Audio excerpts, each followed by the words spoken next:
রাধে রাধে বন্ধুরা। তো তোমরা সবাই কেমন আছো? তো আশা করছি যে যেখানে আছো খুব ভালো আছো, সুস্থ আছো। আমরাও বেশ ভালো আছি। তো দেখো, আবার একটা নতুন করে একটা ব্লগ শেয়ার করতে তোমাদের সাথে চলে আসলাম। দীপা ব্লগসে তোমাদের সকলকে স্বাগত জানিয়ে তো ব্লগটা স্টার্ট করে দিয়েছি। দেখতে পেলে ছেলে চলে গেল স্কুলে, তো এদিকে ছেলে স্কুলে চলে গেল যেহেতু, তো আমার সকালবেলাটা আর কি স্কুলে নিয়ে যেতে হলো না আজকে। আমি ভাবলাম যে আজকে তুমি নিয়ে যাও, তো বড়মাসাইকে পাঠিয়ে দিলাম স্কুলে নিয়ে যেতে। তো দিয়ে আসবে, আমি একটু পরে যেয়ে নিয়ে আসবো। তো সেই জন্য দেখো এদিকে বসে পড়েছি রং করতে, যেহেতু আজ বাদে কাল মানে বিয়ের হলদি কোটা হবে। তো সেই জন্য হলদি কোটার সময় তো এগুলো সব কিছুই লাগবে। তো এখন আর কি আমি আর কি মানে কিছু কিছু রং করে এখন রাখবো, রোদে শুকোতে দেবো। এই জন্য প্রদীপগুলো রং করে নিচ্ছি। প্রদীপগুলো রং করে রোদে শুকোতে দেবো, শুকোতে দিয়ে নিয়ে তারপরে আমি ওগুলো সরা চালনগুলোটা একটু পরে রং করব, কারণ রান্না বাড়া যেহেতু করতে হবে আর ছেলেকে আনতে যেতে হবে। তো জামা কাপড় ধোয়া কাচা এখনও হয়নি। আর এদিকে দেখো রং করে নিয়ে শুকোতে দেবো, আমি এদিকে রেখে নিয়ে তারপরে আবার জামা কাপড় ধোয়া কাচা স্নান ধান করে আবার আনতে যাব। আর ভাত রান্না বান্না তো আছেই, তো সবটাই করতে হবে। তো দেখো প্রদীপগুলো প্রায় রং করা আমার হয়েই গেল। এখন দেখো রোদটা শুকোতে দিয়েছি, দিয়ে নিয়ে এখন আমি চলে যাব স্নান করতে। তো বন্ধুরা, এখন যাব ছেলেকে স্কুল থেকে আনতে, কারণ কি বড়মশাই গিয়ে ছেলেকে দিয়ে আসছে স্কুলে। আর আজকে হচ্ছে ছেলের লাস্ট এক্সাম, আজকে হলেই শেষ পরীক্ষা। তো এখন আমি গিয়ে নিয়ে আসি। এখন 10টা পার হয়ে গেছে, ওর হচ্ছে ছুটিও হয়ে গেছে হয়তো পরীক্ষা। এখন আমি গিয়ে নিয়ে আসবো। তো বন্ধুরা দেখো, সকালবেলার কাজকর্ম তো কমপ্লিট হয়ে গেছে আগেই। তো এখন আর কি স্নান করে জামা কাপড়গুলো কেচে শুকোতে দিয়ে তো দেখো ছেলেকে নিতে চলে আসলাম স্কুলে। তারপরে ছেলেকে নিয়ে আর বাড়িতে চলে আসলাম। এসে দেখ তাড়াহুড়ো করে রান্না করতে বসে গেছি, যেহেতু একটু পরে আর কি, তো একটু পরে খেতে চলে আসবে সবাই। আর একটু বেলা হলে সবার খিদে পেয়ে যায়। দেখো এদিকে রান্না বাড়াও কমপ্লিট করে নিলাম। শাশুড়ি মা সবজিগুলো কেটে রেখেছিল, এই জন্য মানে তাড়াহুড়ো করে রান্নাটা করে নিয়েছি। দেখো রান্না হয়ে গেলো, সয়াবিন দিয়ে আলু দিয়ে ফুলকপি দিয়ে ঝোল করে নিয়েছি আর চচ্চড়ি করে নিয়েছি, যেহেতু বিকালবেলা এক জায়গায় নিমন্ত্রণ আছে, ভোগ প্রসাদের নিমন্ত্রণ। তো আমার যে শাশুড়ি মা যে আছে, শাশুড়ি মায়ের যে মানে মা গোসাই শিক্ষাগুরু, তো তাদের বাড়িতে আজকে ভোগ দেবে। তো সেই জন্য আর কি নিমন্ত্রণ করে গেছিলো। তো আজকে সেই নিমন্ত্রণ আমরা সবাই যাব বিকালবেলা। তো সেই জন্য দেখো নিরামিষ রান্না করে নিয়ে খাওয়া দাওয়া করে নিয়েছি, ছেলে মেয়েও খাওয়া দাওয়া করেছে, সবাই খাওয়া দাওয়া কমপ্লিট। এখন আর কি বসে বসে সব এগুলার রং করতে বসে গেছি, কারণ কালকে যেহেতু হলদি কোটা হবে, তো সেই জন্যে হলদি করতে গেলে তো চালুনগুলো সব কিছুই দরকার পড়বে। তো সেই জন্যে সবটা আর কি রং করে আজকে কমপ্লিট করে দুপুরের দিকে রং করতে বসে গেছি। আর সবটা কমপ্লিট করে নিয়ে তো আজকে বিকেলবেলা দিয়ে দেবো কাকিদের বাড়িতে। তো দেখো এদিকে রোদ্রে শুকোতে দিয়েছি, কারণ ভালো করে যাতে হলে আর কি মানে রংটা করলে দেখতে অনেকটা সুন্দর লাগবে। সেই জন্য দেখো আগে সাদা রংটা করে নিয়ে তারপরে রোদে শুকিয়ে নিয়েছি। এখন আস্তে আস্তে রঙগুলো হলুদ রং, সবুজ রং, সবটাই লাল রং, সবটাই গুলিয়ে নেব, গুলিয়ে রংটা করে নেব। তো দেখো বন্ধুরা রংটা করছি।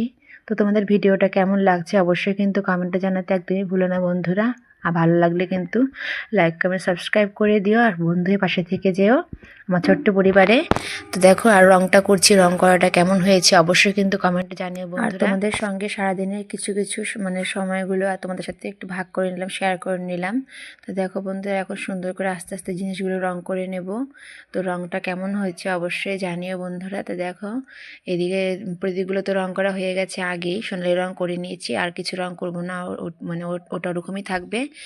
আর হচ্ছে এই দেখো এই সরাগুলো প্রদীপ তো রং করা হয়ে সরাগুলো, ঘট আর চালনগুলোটা, আর হচ্ছে জল খেলার যে পাতিলটা হয়। তো দেখো তোমাদের সাথে সবটাই রং করা শেয়ার করছি, কিভাবে রং করি না করি।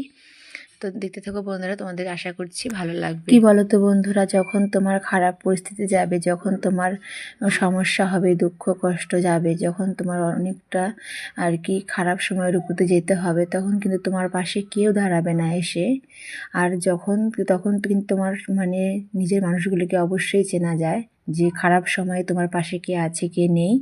আর যখন তোমার ভালো সময় আসবে তখন চারিদিকে চাইবে না যে তোমার ভালো সময় আসুক, কখনোই চাইবে না যে তোমার ভালো সময় আসুক, তোমারও কিছু ভালো হোক। তাই সবসময় নিজেকে সবসময় দেখে রাখতে হয়, নিজেকে সবসময় দেখে রাখতে হয়, নিজেকে সবসময় ভালো নিজে ভালো থাকলে সবটা ভালো থাকে, কারণ কি নিজে ভালো থাকলে সবটা ভালো থাকে। সবটাই কিন্তু খারাপ, যদি খারাপ থাকো তো ভালো থাকো, আর খারাপ মানে আশেপাশে সবাইকে ভালো থাকো, আর সবাইকে আশেপাশে সবাইকে তো সবাইকে একটু চিনে রাখতে হয়। আর মানুষগুলো যে কিরকম ছিল আর কিরকম মানুষগুলো আর তোমার ভালো ছিল আর কেউ দেখতে পারে না। আর তোমার ভালো খারাপ সময় কিন্তু তোমার সাথে কেউ এগিয়ে আসবে, তোমার খারাপ সময় কিন্তু তোমার খারাপ সময়টা আসবে তোমার একা একা, তোমার খারাপ সময়টা একা একা। আজকে যদি আমি আমার খারাপ সময়টাকে নিজের মতো করে যদি সামলে নিতে পারি, তাহলে আমার ভালো সময়টাকে আমার নিজের মতো করে আনন্দ করতে পারবো। আর যখন তুমি সবটা সুন্দর করে গুছিয়ে নিয়ে নিজের মতো করে নেওয়ার চেষ্টা করবে, তখনই সবার মনে হবে যে কতটা না হয় কত যেন সহজভাবে নিয়ে সবটা করেছি, কিন্তু অতটাও কিন্তু সহজ নয় সব কিছু একা হাতে সবটা করা। তো মানে ভগবান যদি সহায় থাকে, ভগবান থাকলে সবটাই সম্ভব। ভগবানের আশীর্বাদ থাকলে সব কিছুই করা সম্ভব যদি ভগবান সহায় থাকে। অনেকে বলে রাখে হরি তো মারে কে, আর মারে হরি তো রাখে কে। এটা কিন্তু অবশ্যই সত্যি একটা কথা। কিন্তু তোমরাও তোমাদের জীবনের সাথে মিলিয়ে দেখবে বন্ধুরা, তোমার খারাপ সময় কেউ আসবে না, যখন তোমার ভালো সময় আসবে তখন কিন্তু তোমার পাশে সবাই আসার চেষ্টা করবে, আর তোমার ভালো সময়টা সবার চোখে। তো যাই হোক বন্ধুরা, তোমাদের সাথে অনেক কথাই শেয়ার করলাম, অনেক কিছুই বললাম বন্ধুরা। তো দেখো বন্ধুরা, এদিকে রং করছি, একদিকে উঠছি, তো এটা সেটা আর কি সবটাই গুছিয়ে গুছিয়ে নিচ্ছি। এদিকে রং করে করে রোদ্রে শুকোতে দিয়ে আসছি, তো সবটাই দেখো আস্তে আস্তে করে নিচ্ছি। তো যেহেতু তো আর কি এদিকে রংটা একটু শুকোতেও হয়, তো শুকিয়ে শুকিয়ে নিয়ে রং করতে হচ্ছে। আর দেখো বন্ধুরা, এদিকে রং করতে করতে আর কি অনেকটা প্রায় রং করা হয়েই গেল। তো তোমাদের সাথে সবটাই শেয়ার করছি বন্ধুরা। আশা করছি তোমাদের রং করাটি একটু হলে ভালো লাগবে। ভালো লাগলে কিন্তু কমেন্ট করে জানাতে ভুলো না বন্ধুরা। তো দেখো, আর যেহেতু আর কি কয়েকটা দিনই বাকি আছে দেওরের বিয়ের।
তো বন্ধুরা, একে একে সব কিছুই দেখো রং করে নিচ্ছি। তো রঙগুলো কেমন হচ্ছে অবশ্যই কিন্তু জানাতে ভুলো না। তো দেখো চালুন রং করা হয়ে গেছে, এখন জল খেলার পাতিলটা রং করে নিচ্ছি, তারপরে ঘর সরা সবটাই রং করে নেব। কুলোটাও রং করতে হবে, আর কুলোর মধ্যে আঁকাবো হচ্ছে প্রজাপতি। তো দেখো বন্ধুরা, আস্তে আস্তে সব কিছুই রং করে নিচ্ছি। দেখো বন্ধুরা, কতটা সুন্দর করে রং করে মানে নেওয়ার চেষ্টা করছি আর কি। তো কতটা সুন্দর হবে জানি না, তো সুন্দর করার চেষ্টা তো করছি।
দেখো বন্ধুরা, এদিকে সবটা রং করা প্রায় হয়ে গেল। এখন কুলোটা রং করলেই হয়ে যায়। তো রংটা দেখো কেমন হয়েছে।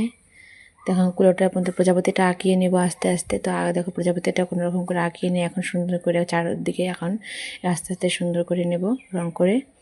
তো তোমাদের দেখো আর্ট করাগুলো, তোমাদের রং করাটা কেমন হয়েছে অবশ্যই কিন্তু জানিও তোমাদের কেমন লাগছে। তো যদিও রং করার মাঝখানে আবার রং করতে করতে উঠে গেছিলাম, উঠে গিয়ে এদিকে ছেলে মেয়েকে স্নান করিয়ে মেয়েকে খাওয়া দাওয়া করিয়ে ঘুম পাড়িয়ে দিয়ে নিয়ে তো আবার দেখো রং করতে বসে গেছি। এদিকে মেয়েও ঘুম থেকে উঠে পড়েছে, যেহেতু মেয়ে ঘুমিয়েছিল ওই জন্য তাড়াহুড়ো করে রংটা করে নিয়েছিলাম।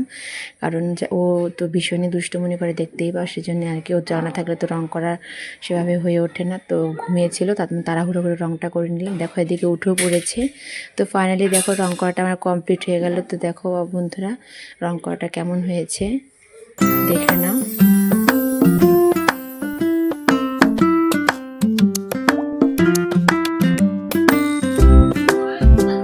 নিয়ে যাও গা।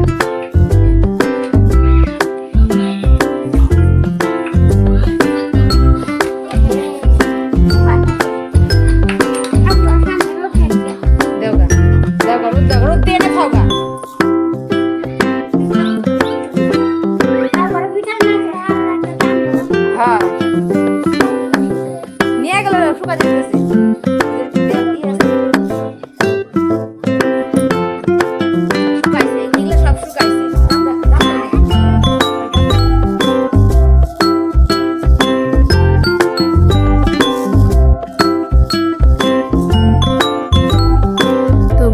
দেখো এদিকে চলে আসলাম দিদাগোসাই বাড়িতে। আর আসার আগে দেখতেই পেলে যে সব চালনগুলো সরা ঘর সবটাই রং করে কাকি শাশুড়িকে দিয়ে দিলাম। কারণ বাড়িতে রাখলে দুষ্টু আছে দুটো ছেলে মেয়ে, তো ওরা তো হয়তো ভেঙে দিতে পারে। তো সেই জন্য আর কি রং করা হয়ে গেছে যখন, তখন একদম দিয়ে দিলাম।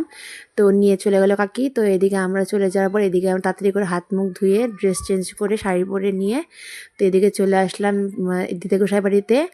তো এসে দেখো এদিকে টোটোতে করে চলে আসলাম। এসে তো এদিকে দেখছিলাম সবাই আগে মানে প্রথমে আর কি সব মানে ভক্তবৃন্দরা বসে পড়েছে প্রসাদ নেওয়ার জন্য।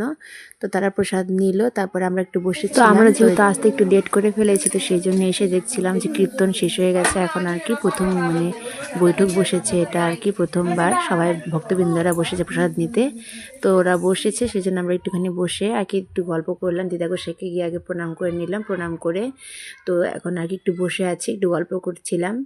তো করে তারপরে ওই মানে ভক্তবৃন্দ প্রসাদ নেবে, তারপরে আমরা বসবো একটু পরে। তো আর বাড়িটা আর কি মানে একটু অতটা সেরকম বড় না, একটু ছোটো মোটোই আছে বাড়িটা। আর বাড়িটা দেখতেই পেলে কতটা ভেতরে। আর আমরা যেরকম গ্রামে থাকি আমাদের থেকে আর একটুখানি বেশি আর কি এটা মানে একটু আর কি ভেতরে আর কি, তার থেকেও বেশি গ্রাম। তো যাই হোক, এদিকে দেখো প্রসাদ দিয়ে দিচ্ছে। আমরা দেখো এদিকে প্রথম বৈঠক উঠে পড়লো, আমরা বসে পড়লাম। এখন বসে এখন দেখো প্রসাদ নিয়ে নিচ্ছি। তো বন্ধুরা দেখো এদিকে প্রসাদ নেওয়া হয়ে গেল। প্রসাদ নিয়ে তারপরে আবার দেখো এদিকে ঠাকুর, এটা হচ্ছে আমাদের দিদাগোসাই বাড়ি, এটা হচ্ছে ঠাকুর মন্দির। দেখো দেখো ভগবানের মন্দিরটা কত ভালো লাগছিল দেখতে। যেহেতু এখন মানে আমাদের খাওয়া দাওয়া হয়ে গেছে, তো খাওয়া দাওয়া করে তো উঠে একটু বসেছিলাম, বসে আর কি। তো এখন দেখো বাড়ির দিকে রওনা হয়ে গেছি, এখন বাড়ি চলে যাবো। আর যেহেতু সন্ধ্যা লেগে আসছে, তো সেই জন্য আর কি তাড়াতাড়ি করে। তো বন্ধুরা পুরো ভিডিওটা তোমাদের কেমন লাগলো অবশ্যই কিন্তু কমেন্টে জানাতে একদমই ভুলো না বন্ধুরা। আর ভালো লাগলে লাইক কমেন্ট সাবস্ক্রাইব তো করেই দেবে। আর আমার ছোট্ট পরিবারের বন্ধুদের পাশে থেকে যেও। রাধে রাধে।